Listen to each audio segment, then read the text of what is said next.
I still remember the sound. A faint knock, soft, almost hesitant, like someone tapping from inside a half-forgotten dream, a noise so quiet you could almost convince yourself it wasn't there. If I hadn't been walking past the basement door at that exact second, I might have missed it entirely. I had just returned from a week-long trip. Exhausted, messy, my clothes wrinkled from hours on the plane, my duffel bag dragging behind me like an extra limb. All I could think about was a hot shower and finally collapsing onto my own bed. But then I heard it again.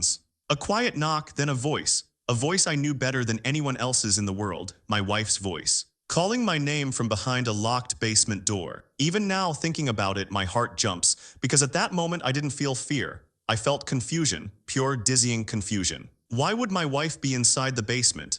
And why would the door be locked from the outside? I dropped my bag without thinking. It thudded against the floor, but I barely noticed. My hands went straight to the doorknob. I twisted, pulled, tried every angle, but it wouldn't budge. The second I realized the door was locked from the outside, something inside me shifted. Cold, sharp, alert. Every nerve in my body suddenly tense, listening, searching. I called her name, trying to keep my voice steady, though it probably sounded shaky. She answered, her voice hoarse, tired, drained, like someone who hadn't slept, hadn't eaten, hadn't moved properly in days. I swallowed hard and asked the first question that came to mind. Where's Emma? Emma, my daughter, our only child, 19 years old, smart, strong, independent, a little secretive lately, but I thought that was normal at her age. My wife didn't answer right away. The silence hit me like a physical weight, pressing against my chest, making it hard to breathe. And then, when she finally spoke, her voice cracked and wavered in a way I'll never forget. Thomas, she did this. I froze. The house suddenly felt colder, darker, heavier. Every familiar corner, every memory I had of this home shifted in an instant. Everything I thought I knew was sliding out from under me, leaving only shock and disbelief behind. My daughters, my own daughters. And in that instant, I knew that nothing would ever be the same again. Let me take you back to just a week before that moment. I had left town to take care of my mother after her surgery. She had been in rough shape and I didn't want to leave her alone. I wanted to bring my wife Claire with me, but she insisted on staying home because of Emma's college application. Emma had been distant lately, moody, stressed, quiet in a way that made me pause, but I didn't think it was serious, or at least I told myself it was. On the second night of my trip, I video called them. Everything looked normal at first glance. My wife appeared tired, a little drawn, but she said she was fine. Emma barely showed her face on the screen, mumbling something about studying. It seemed typical. A teenager buried in books, pretending she didn't need anyone. The next few days, the calls became shorter. Then they became texts. Then one-word answers. Every message felt colder, more distant. I told myself it was just stress, the pressure of exams and deadline. I was juggling hospital visits, medical decisions, paperwork, and my own exhaustion. I didn't have time to worry about the tone of a few texts. But something didn't feel right. A nagging feeling in the pit of my stomach that I ignored. Looking back now, I realized that was the first sign. On the fifth day, my wife sent me a message. House is a bit chaotic, but everything's fine. Can't wait for you to come home. On the surface, it seemed harmless, almost cheerful. But the punctuation, the stiffness in the words, the subtle coldness behind them, it felt off. Too deliberate, too controlled. I wanted to believe everything was okay. I needed to believe it. Love makes you blind sometimes. It lets you ignore the warning signs. Sometimes calm is just a disguise for fear. I pushed the feeling aside and focused on helping my mother. Her condition stabilized faster than expected, and I decided to leave earlier than planned. I didn't tell anyone. I wanted to surprise them, come home, see my family, laugh, relax. I imagined the relief on Claire's face, Emma running to hug me. Turns out the surprise wasn't mine to give. It was mine to receive. And what I found when I walked through that door would change everything. I kept trying the basement door, twisting the handle, pushing, pulling, but it didn't budge. It felt solid, almost blocked, like someone had made sure it couldn't be opened. My wife's voice came from inside, strained and hoarse. She told me she couldn't open it. That's when I noticed something else. 2 chairs had been shoved up against the door from the outside, angled perfectly to reinforce it, to keep it closed, to make sure no one could get in. My chest tightened. A cold, sinking feeling settled over me. I asked her how long she'd been inside. Her answer came slow, hesitant. She didn't know. Time had blurred. She thought maybe a day, maybe 2. My stomach dropped. My hands were shaking as I rifled through the hallway, searching for the spare basement key. It wasn't in the usual places, the drawer, the hook. My heart was pounding, and then I looked up. There it was, sitting on the top shelf of the hallway cabinet, a place my wife would never put it, but Emma would. I grabbed it, unlocked the door, and the smell hit me first. Stale air, dampness, fear. Something in that scent made my stomach twist tighter than I thought possible. My wife was there on the stairs, hair tangled, knees pulled in, eyes wide and tired. She looked like she'd been through a storm, and in a way she had. but she was alive, just shaken. I pulled her into my arms and she cried against my shoulder, her body trembling. My own hands shook as I held her, whispered that she was safe now, that it was over. And the first words she said were "thank you" or "I'm okay." No, she whispered, hoarse and trembling, "Thomas, we need to talk about Emma." Those words hit me like ice down my spine. Because when a mother says she's afraid of her own child, you know deep in your bones that something has gone terribly wrong. And that's when I realized my nightmare had only just begun. My wife took a long, shaky breath, like she was trying to gather the strength to say words that would break us both. She started from the beginning, from 3 days earlier. That's when everything had started unraveling. Emma had become obsessed with something, some idea, some belief that my wife couldn't understand.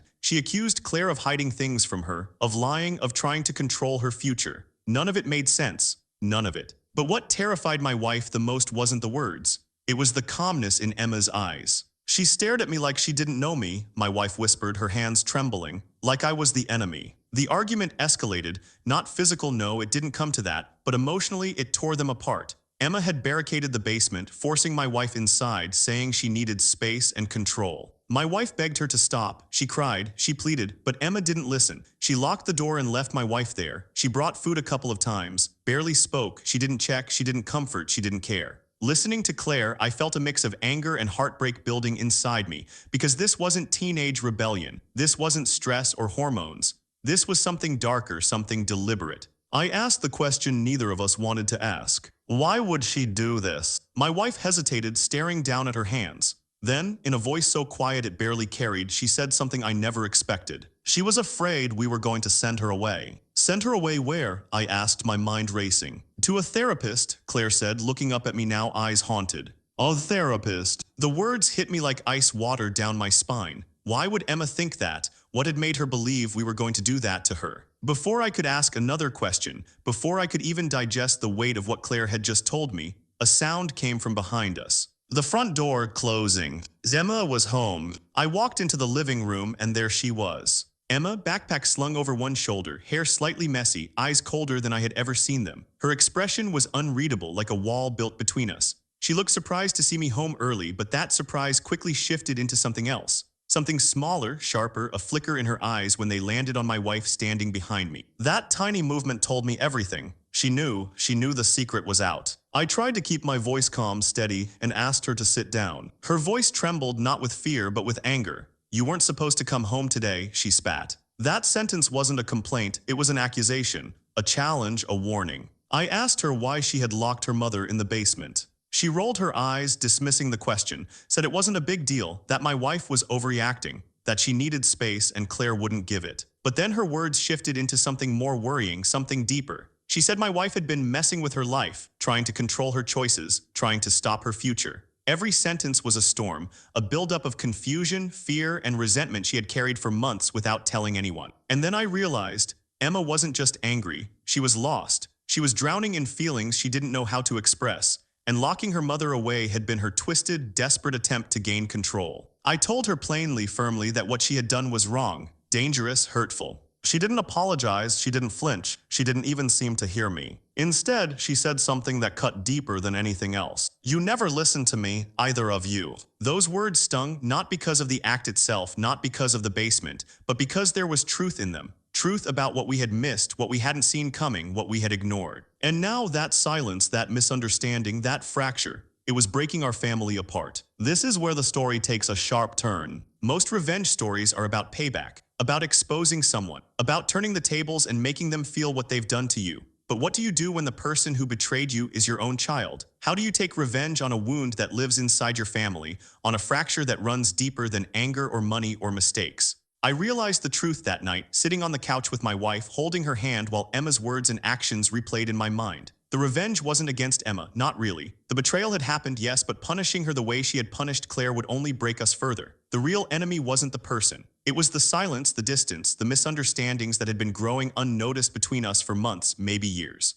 The warning signs we had brushed off, thinking them normal teenage moods, small rebellion, the usual friction. So I made a decision. I wasn't going to yell, I wasn't going to punish her. I wasn't going to lock her away or respond in fear or try to regain control through anger. That would have been pointless, destructive. No, I was going to confront the truth she had been hiding. I was going to face the fear that had built inside her and expose the real enemy, the one that had been whispering in her mind, shaping her thoughts, convincing her that we were the threat instead of protectors. Because the enemy was Emma. It was whatever had fed that fear, whatever had made her feel isolated, cornered, and desperate enough to hurt the person she loved most. I had to find it.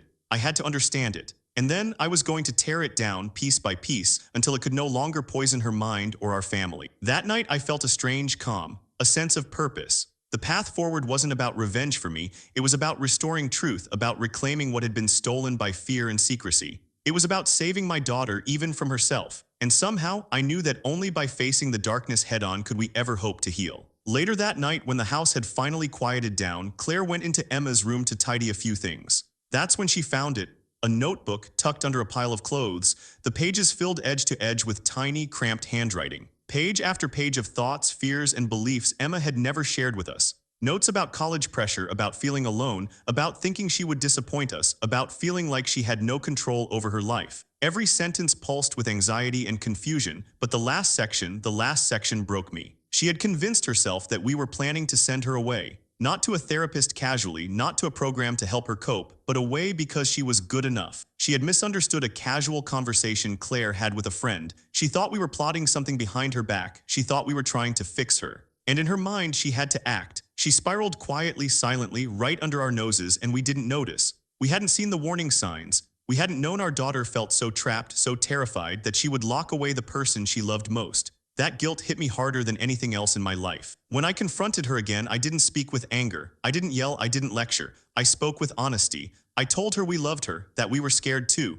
that what she did was wrong, but it didn't make her a monster. And then she cried, really cried for the first time in months. Her body collapsed into my arms. She sobbed and whispered that she didn't know why she had done it, that she felt trapped inside her own mind, that locking her mother away was meant to force space, not to hurt anyone. It was a moment of truth, painful, raw, but real. And in that moment, I understood something I hadn't before. Revenge, punishment, anger, they weren't the answer. Repair was repairing the trust, repairing the silence, repairing the family that had been quietly breaking apart. And for the first time since that knock on the basement door, I felt a flicker of hope that maybe, just maybe, we could rebuild. The days that followed were some of the hardest of our lives. We had to rebuild not just our routines, but our trust, our understanding, our connection. We set boundaries. We laid down rules not as punishment, but as guideposts for safety and respect. Therapy became a part of our lives, not as something forced, but as a tool for healing. Family sessions, individual sessions, conversations that were raw, uncomfortable, sometimes tearful. In that 1 week, we spoke more honestly than we had in an entire year. We didn't hide our fears. We didn't sugarcoat our anger or disappointment.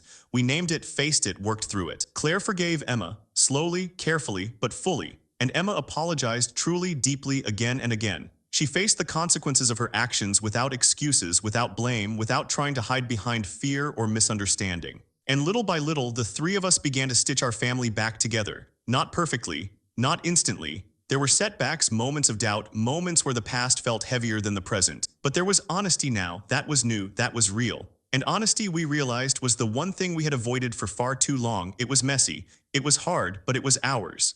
And slowly, the cracks in our family began to heal. People often think betrayal only comes from enemies, from strangers who want to take advantage or hurt us. But sometimes, the deepest betrayals come from the people we love most, the people we trust with our hearts.